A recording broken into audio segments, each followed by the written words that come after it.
பிரசன்னம் நம்மளோட கூட இருக்குது. அவர் சொல்லிட்டார் பாருங்க, நான் உன்னை விட்டு விலகவே மாட்டேன், உன்னை கைவிடவே மாட்டேன்.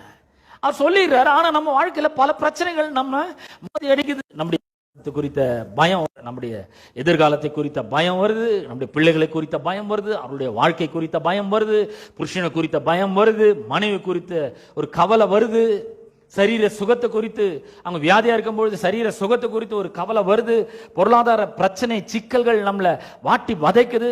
இப்படிப்பட்ட நேரங்களில் நம்ம என்ன பண்ணோம்னா, நம்ம மேல கடவுளுடைய கிருபை இருக்கு, அவருடைய பிரசன்னம் நம்ம கூட இருக்குதுன்றதை நம்ம விசுவாசிக்கணும்.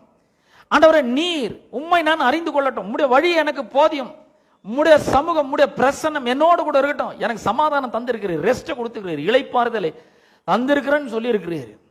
இதை நான் விசுவாசிக்கிறேன், இந்த ரெஸ்டுக்குள்ள பிரவேசிக்கிறேன். இந்த பிரச்சனையை ஜெயிக்கிறதுக்கு எனக்கு கிருபை வேணும் ஆண்டவரே, என்ன நான் தாழ்த்துறேன். உங்களுடைய கிருபை அதிகமா தரேன்னு சொல்லிக்கிறீங்களே, அதிகம் ஆகட்டும், கிருபை அதிகமாகட்டும்.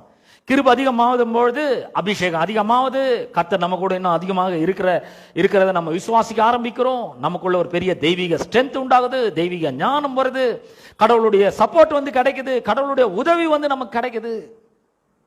வாழ்க்கையில் வெற்றி பெற ஆரம்பிக்கிறோம் பாருங்க.